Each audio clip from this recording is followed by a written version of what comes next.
my grandmother, she was always the adamant woman about, she wanted to find out what it was, and she didn't care what people thought. And so, the days, like a day or two went on, I know my grandmother and I, Dave, he got the worst of it. I actually had blisters on my skin, on my face. I had flu-like symptoms. I had to miss a few days of school out of it.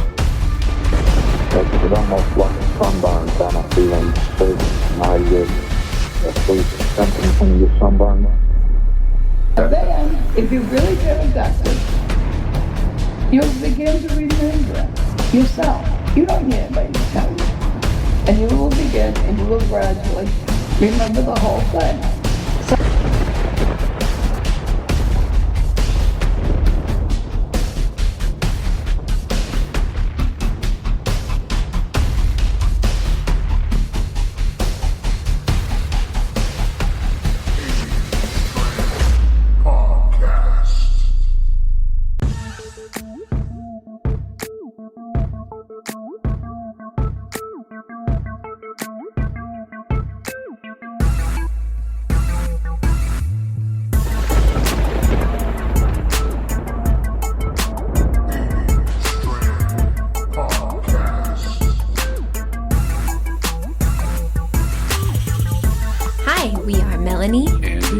From ET Connections on YouTube and mountain-gate.com. And you're listening to the Alien Strand podcast with Donald Ledesma. Catch us on YouTube and hit like and subscribe. We'll see you there. Hi, everybody. Welcome to another episode of Alien Strand podcast. I'm your host, Donald Ledesma. And welcome to today's show. Been pretty interesting out there. A lot of activity. So if you notice, I post a lot of stuff on Facebook and Instagram and all those other nice platforms, and we're out there just floating around, and we've been getting a lot of new people. Thank you for liking the Alien Strand there on Facebook and Instagram and all that good stuff. So, if you'd like to check us out, we're on like 24, 25 platforms: Tumblr, Twitter, Instagram, YouTube, and alienstrand.com. Check us out there. Also, if you want to, you can download our own little platform that we have there on Google Play, and it's free. So you can just download that, catch the shows as they come, and you'll get one, usually once a month, but lately, we just took a little break for a little while because we've been so busy, with Ledge Productions and work and all that other good activity.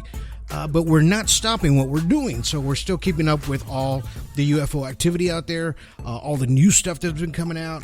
And, we're just, keeping everybody, in check with the news of what's recently going out there. There's been so many videos that I've been posting up on there on Alien Strand Facebook. A couple of USOs too. It's very rare that we get to see those. So if you can, check those videos out.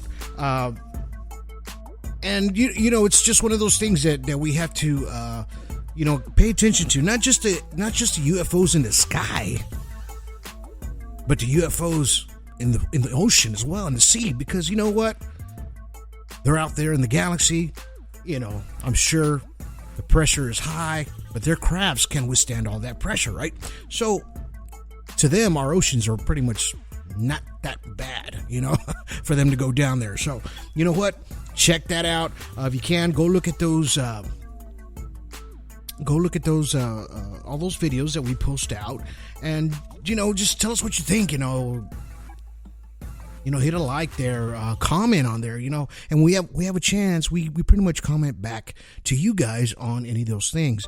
I know we haven't had a podcast for about a month and a half now, but I decided to throw one out today, just to keep everybody a little updated on what's going on. Of course, we have Let's Productions. We have a lot of things that have been happening. Unfortunately, I lost my mother-in-law that passed away here recently. So, we want to dedicate this show to her today, to Mary Frances Dalzell, and she, passed away suddenly, but we're going to miss her, and this is for you, Mom, for today. So everybody that has been catching up with the show, we had a past one. It's called Contact CE5.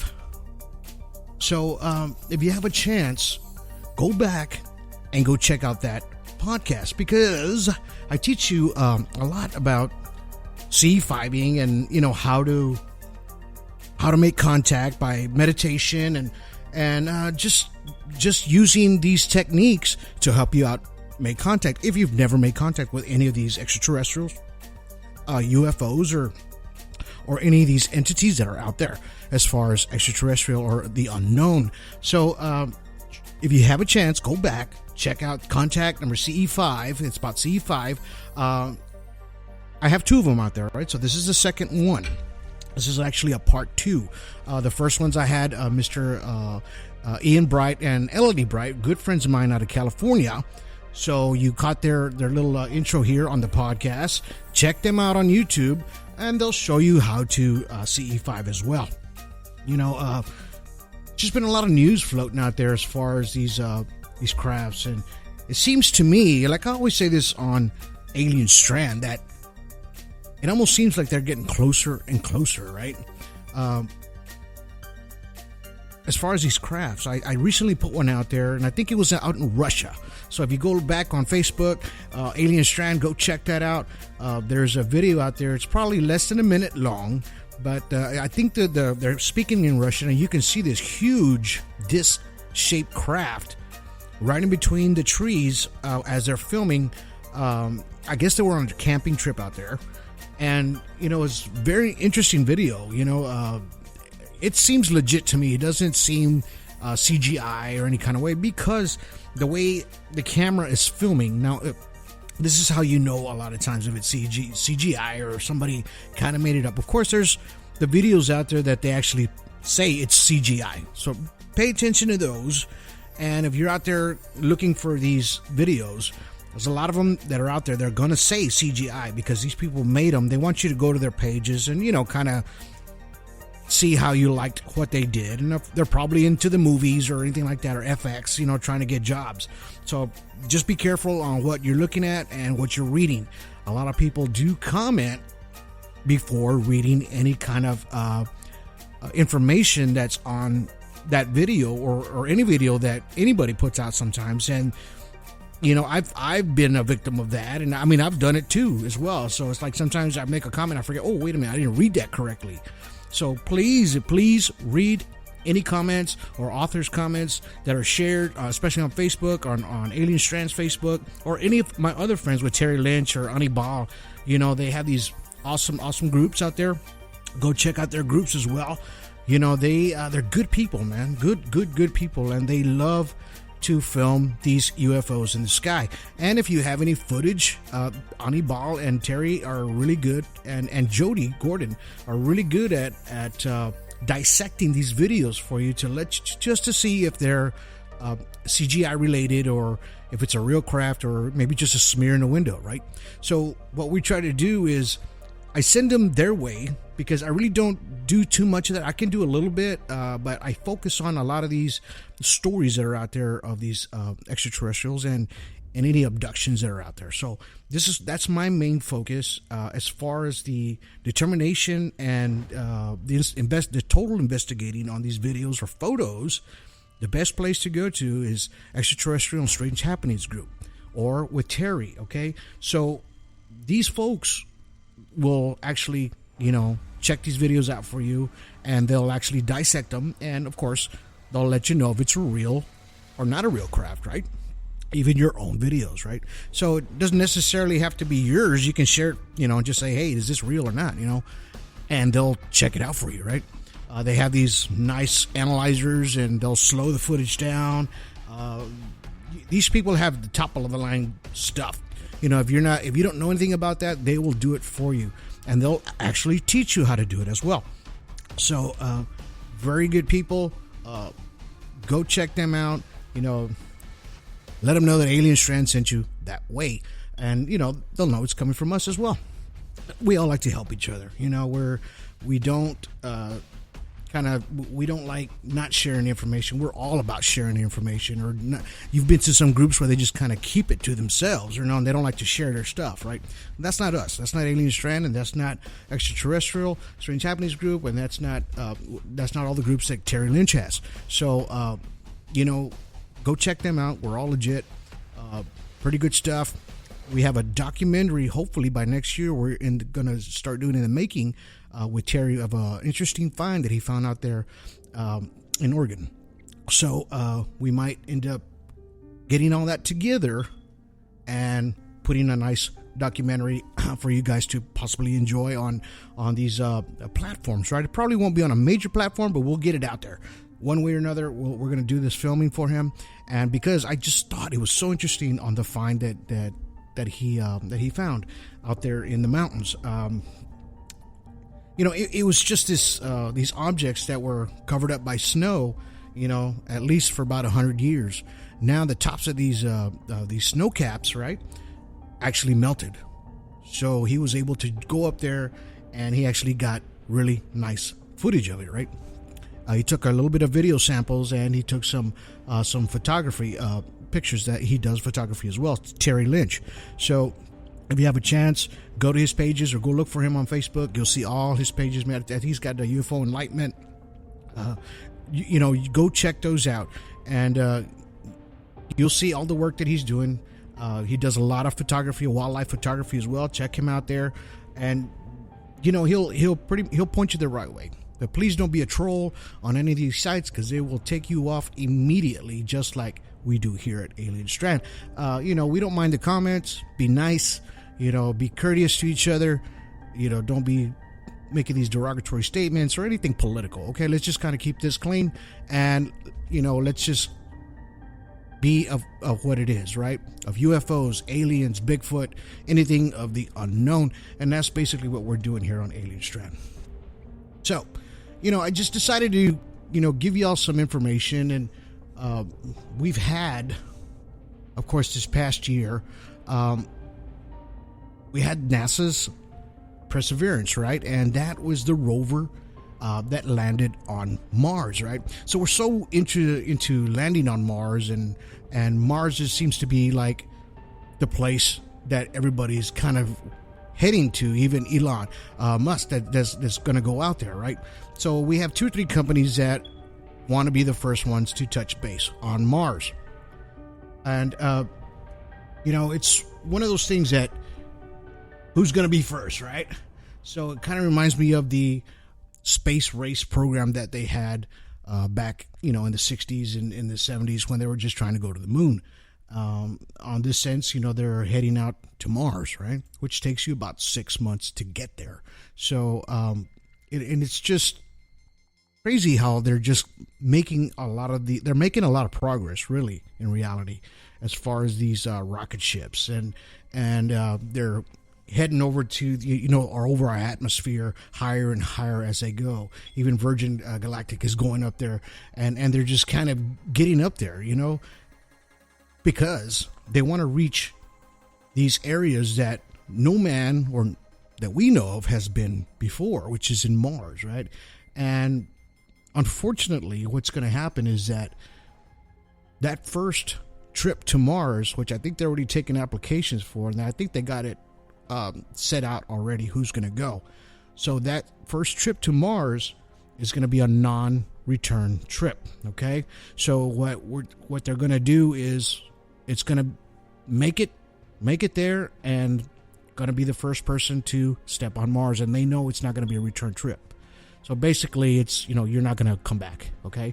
And These people that signed up for this know this, okay?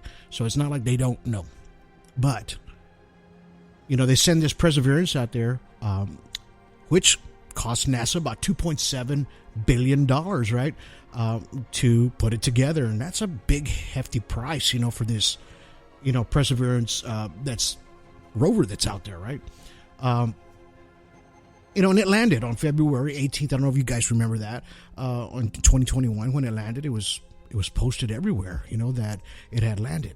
So, as everybody was excited as much as I was, because there's a new rover there.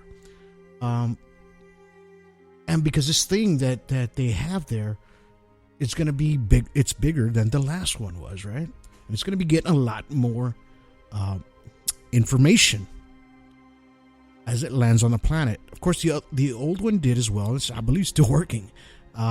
This one is going to give you a little bit more samples on the actual the landmass there, because it's taking sonar. Everything that you think of, it's got it. This thing has got it, and they thought about it, right? So this Perseverance is about 10 feet long, right? And that's not included with the robotic arm. It's about 9 feet wide and about 7 feet tall. And, the weight on this thing is about 2,260 pounds. So you're pretty much looking about something about as big as a small compact car. That's how heavy this thing was. And, they got it up in space and they shot it out to Mars, right? Fortunately, it landed, and, it's been collecting data as it's been there, right? It's just doing what it's doing, and it's doing it the best way it can. It hasn't had no hiccups yet. Gratefully, we're just thankful that this Perseverance is out there doing what it's doing. They're just trying to find out about what the planet's about, how old is it, and if there was life on Mars before. As we all do, right? We all see the evidence at times. I even posted out there on Facebook that there's, structures or some things that look square or that looks cut out, like there was something there before. We don't know. Something could have been there millions of years ago, and it could have been a green planet or something. It has water on it. We know that. It has ice cap. We know that. So what made it die? What made this planet die? And that's the big question. And what happened to the occupants, if or there was any there? Now, is NASA going to tell us these things right away? Probably not. We've seen the when they're out there on the space station, we've already seen a lot of videos of these crafts coming up close to the space station, of these UFOs, or the unknown crafts that nobody has ever seen before, right? But they cut the feed. Why did they do that? We still don't know why they do that, right? Are we ever going to know what's on there? They're probably just going to give us ages and what the planet was, what it consists of, the geology of it, and because they're going to land there, right? And I think they're looking for a spot, if they haven't found one already, I think they have, where they're going to touch down. So I know they're using these rockets, and they're going to wrap these rockets, send them up to space. They're going to sit up in space, and they're going to put them together up there. And then from there, it's going to shoot to Mars, right? So they want to make sure that one-way trip, that they're going to make it, with air and all that good stuff that's on board. I mean, of course, you need air to survive as far as a human being. They've already sent, of course, these rovers out there, mechanical objects, and that are working fine. But this is a desolate planet, right? And they want to be the first ones to get there, which I understand. Everybody's trying to get there. But I just wanted to give you guys that information as far as that, right? So the Perseverance also has a ground radar, which nobody knows about. It's called the RIMFAX. And what it does is that RIMFAX, it maps layers of rock, of water and ice up to 33 feet. Okay, so we're looking at when it shoots a ground penetrating, shot on the ground, it's gonna give us a radar with an image back of what's down underneath the surface of up to 33 feet, which is amazing, right?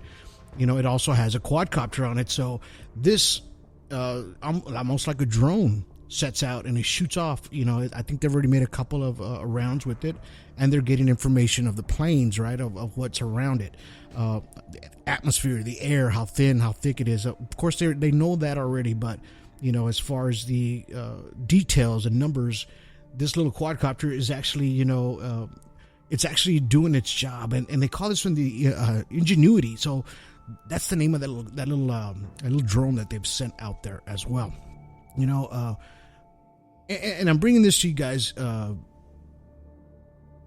attention, because it's a lot of information that sometimes we forget about. We're always, going on about the UFOs and everything else, but this information is very important to us, to everybody, and as human beings, to what we're looking to our future, on what exactly, we're going up against here in a few years, what's to be expected, right? So that way you can at least have a little general idea by listening to this show about what's happening there on Mars, right? And it's very interesting to me every time I put this out. I've spoken about it a couple of times. I even have a podcast about Mars. I have with Mr. John McGavick. If you have a chance, those were my earlier ones. Check those out. He gives us a lot of information on Mars, and he finds images out there that look like certain things. That certain images. It kind of mimics it, right? It might look like a parrot or an Indian or native. Or it just kind of looks like things that we just not used to seeing. And this was what John McGavick was doing. I don't know if he's still doing it, but he had a small YouTube channel that he was actually putting the information out to you guys. So if you have a chance, catch my friend, Mr. John McGavick. Good guy, good person. He's out there, I think he's up north somewhere, and he's traveling everywhere. But, he's a good friend of mine. And, just give him a shout out there. Tell him you saw his page or you heard about it from Alien Strand. Everybody's always has an interest in Mars.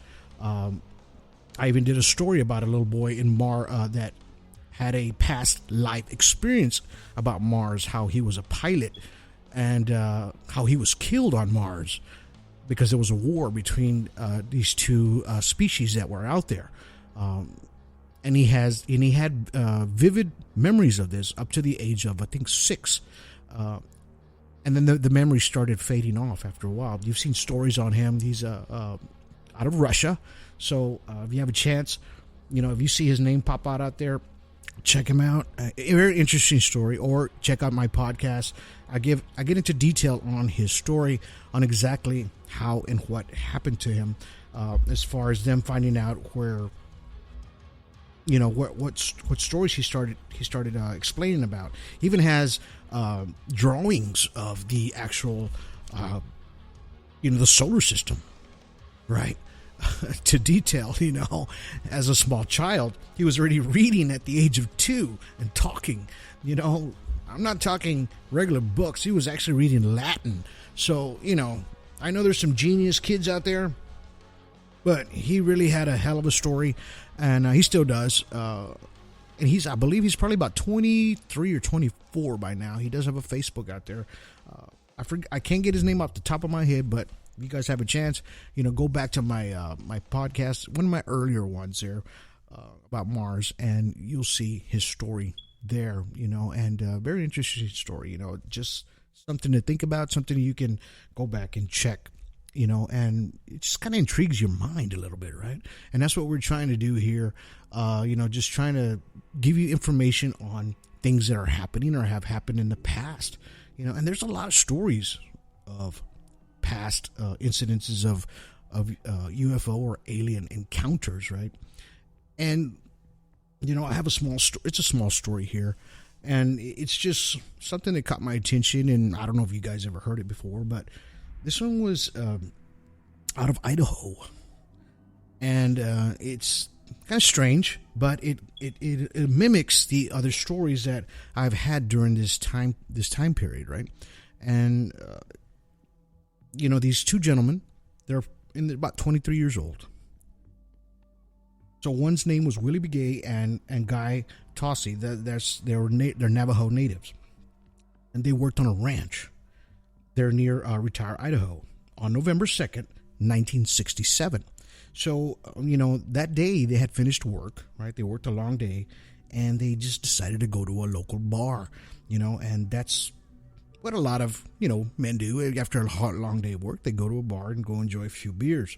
So that's exactly what they did. They drank a few beers, and then after that, they just decided to get in their car and drive home that evening. So they said they had driven about a quarter mile outside of town, and they started seeing like a flashlight star started flashing right up in the sky. And one of them said that this thing kind of temporarily blinded us in a sense, because it just kept on flashing and flashing in our at our car, but it was in the sky. And then they said that they saw a small Saturn-shaped UFO. Said it was hovering about 5 feet above the ground and in front of their car. So imagine that, 5 feet above the ground and in front of your car. Like, that's literally right in front of you. He said it was about 6 feet diameter and about 3 feet high. So this craft isn't very, very big.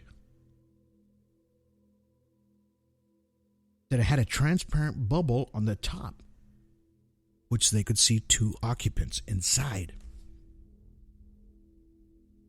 They even drew a figure, an actual drawing of these beings that were inside this craft. Now, I have posted a few photos on something that looks similar to this a few weeks ago. So if you go back and check this out, it could be close to what you're hearing here. So Willie said he was driving, and then he stopped the car and drove off the road. He said he stopped in an adjacent field. It was about 75 feet from the road. He says the car went on its own, in a sense. He says I wasn't even touching the steering wheel, or the brakes, or the accelerator. So the car pretty much moved on its own into this field. He says the UFO top opened. He says one of the small occupants floated down from the UFO and opened the driver's side door.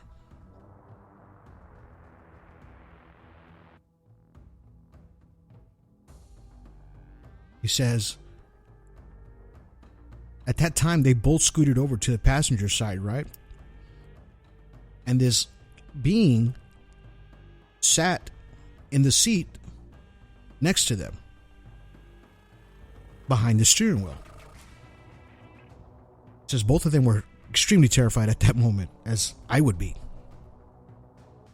He said Tossi opened the passenger door, and he ran to a nearby house. So in other words, he left his Willie behind. He says he pounded on the door, and this gentleman by the name of Guy Hammond, let him in.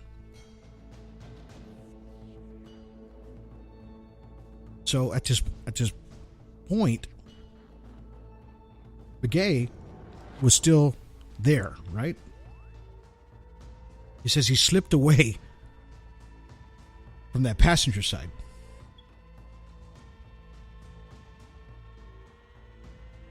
And he says in his own words, he goes, I nearly passed out with fear. Because he was so scared. He didn't know what he was seeing. He said before he opened the door that this alien being was speaking to him, he said it was such a high-pitched voice, like he said it would sound like noise, squealing.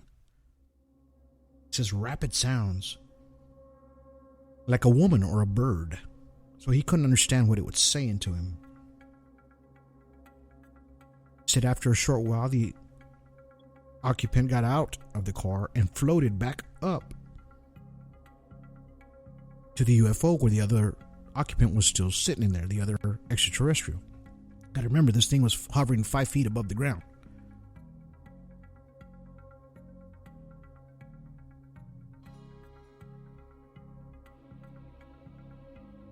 He says he heard like a whirling sound. The light got brighter and brighter on this craft, and it took off. High speed, flew away.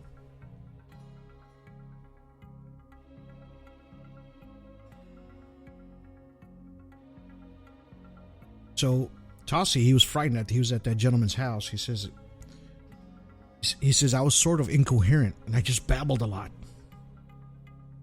about the light and the car driving off the road. He thought his friend was dead.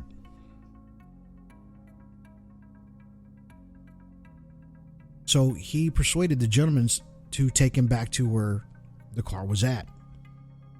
So they went back, and they found his friend Begay sitting there.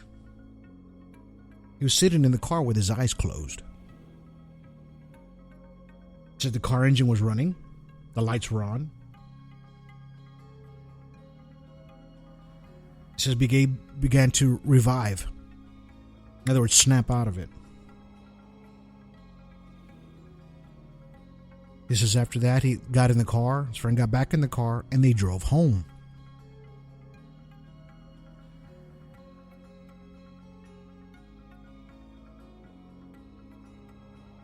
So later, Hammond returned to the bar in Rary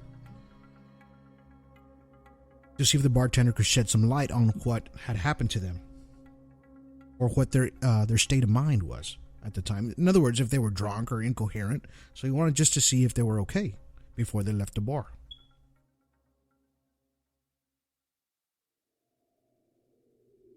So while he was talking to them, the local sheriff was there, came in for a sandwich. I guess they have sandwiches there as well. So they were all sitting there.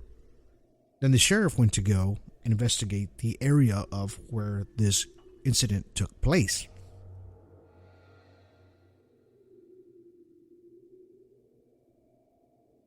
As he said, they were just too afraid to go back there.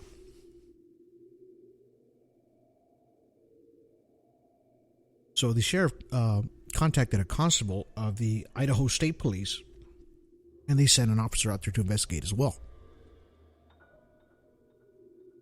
They didn't find any marks or radiation on the car. But they had interviewed some people that were in the area at the time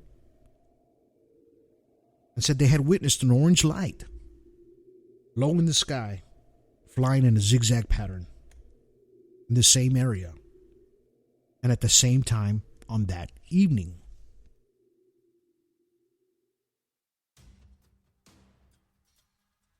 So this is exactly what a lot of these folks, people that have been witness to these events of these extraterrestrials or UFO crafts, they all witness almost basically the same kind of thing, right?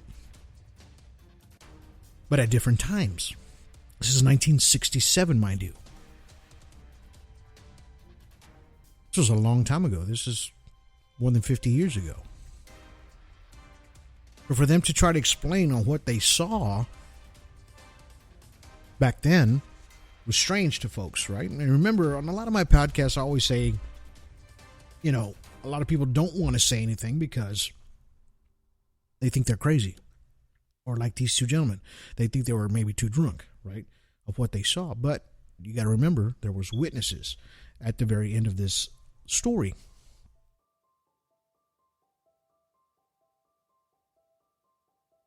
By the drawing that I'm looking at right now,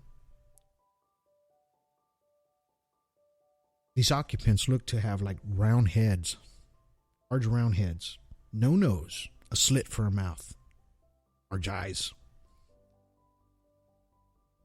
But these have actual ears on them.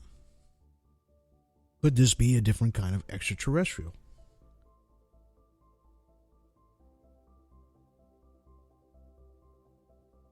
To see something like this at night in front of your car, come down, flash at you.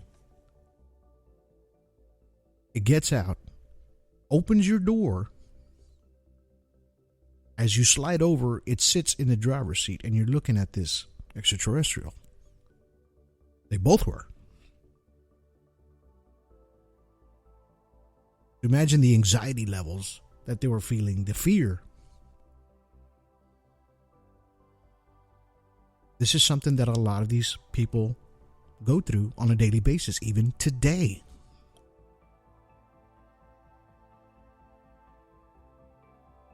People weren't used to seeing something like that in 1967. You got to remember when the movie The Exorcist came out in the 1970s, people lost their minds. They couldn't even watch the movie because of the images that they were seeing. Now imagine what these gentlemen witnessed and what they saw. Of course, probably not as horrific, but as a non-human entity that they're actually standing there next to as it's trying to communicate with them. What was it saying? What was it trying to tell them? Well, it apparently didn't mean any harm because it didn't, do anything to them. But how long was he sitting there with this creature while his friend ran off to a house? How long did that whole episode take? By the time he got to that gentleman's house, by the time he knocked on the door, time he turned around, spoke to that gentleman, and then they drove back. 15, 20 minutes, 30 minutes. But we don't know exactly what happened to that first gentleman that was sitting in the car with it. But I just thought this was a very interesting story for you guys to, think about and go investigate it yourself. Go check it out. Go online. The Riri, Idaho Close Encounter.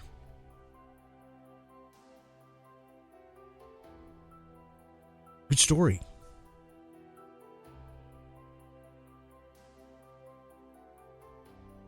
I hope you guys enjoyed today's podcast. I missed you guys. And I'm going to try to get a little bit more out if possible during the cold winter snap. So that way you guys can sit at home, or enjoying the fire. Turn on Alien Strand Podcast on any platform, iHeartRadio, Spotify, anything you have, Deezer, anything you have. Listen to our shows. You can even actually, if you have a Roku TV, download the iHeartRadio app, type in Alien Strand Podcast, follow us there. That way you don't have to go anywhere. You can just sit there. You just kind of listen to it from there.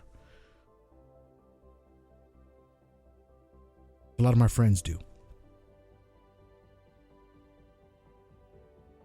So I hope you enjoyed today's show. And I'll get some more stories out for you.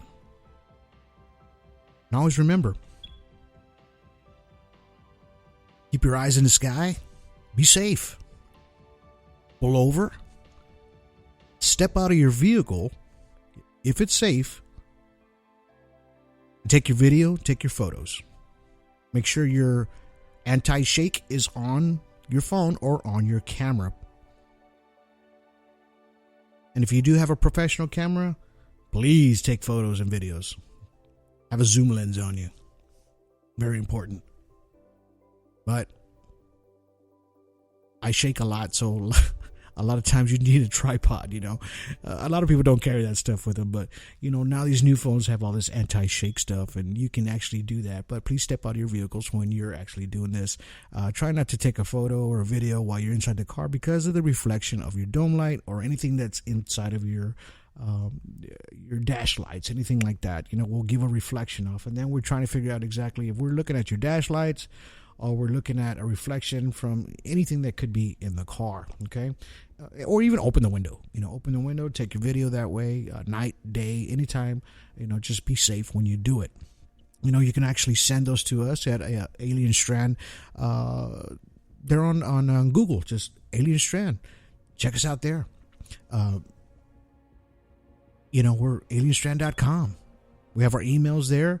Our phone numbers there, 361-245-8000. Again, that's 361-245-8000. Want to be on the show?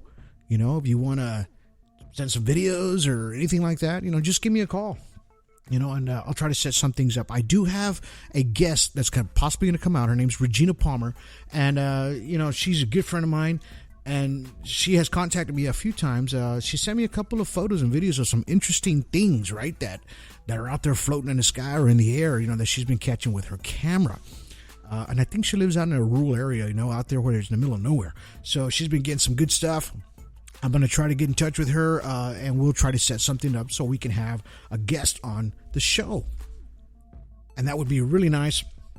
So have something for you guys to listen to, not just me blabble all the time. So until then, hope you enjoyed today's show. Like I said, catch us on Tumblr, Twitter, Instagram, YouTube, and alienstrand.com. Don't forget about Deezer, the free app that we have. Download it. It's right now. It's only on Google Play. So if you have a chance, download it. It's free. And anything that comes up on Alien Strand, you'll get it, and you'll be able to listen to all of our shows. But until then, you guys have yourselves a good day. Have yourselves a good evening. And have yourselves a good night.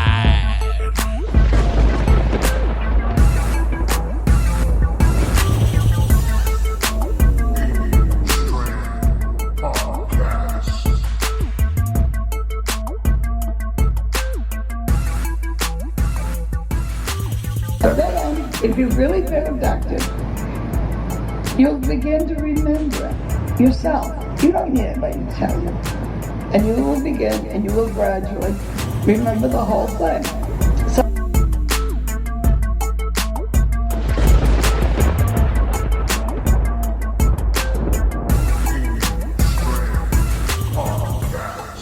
Hi, this is Kelly Green with Realty Executives, Coastal Bend, and Corpus Christi, Texas.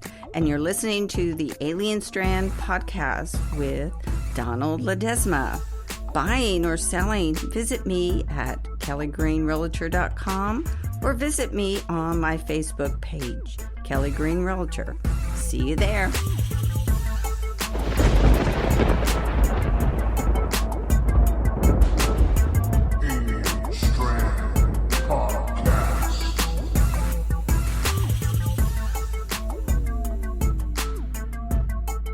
What's up, guys? This is Mike Beavers from The Theory, and you are listening to Alien Strand Podcast, the dopest UFO alien podcast out there.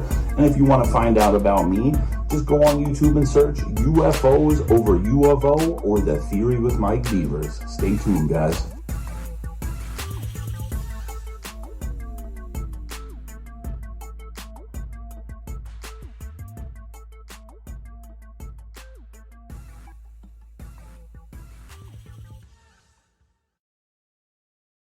This episode is brought to you by Let's Productions. Follow us on Facebook, YouTube, Instagram, LinkedIn. See you there.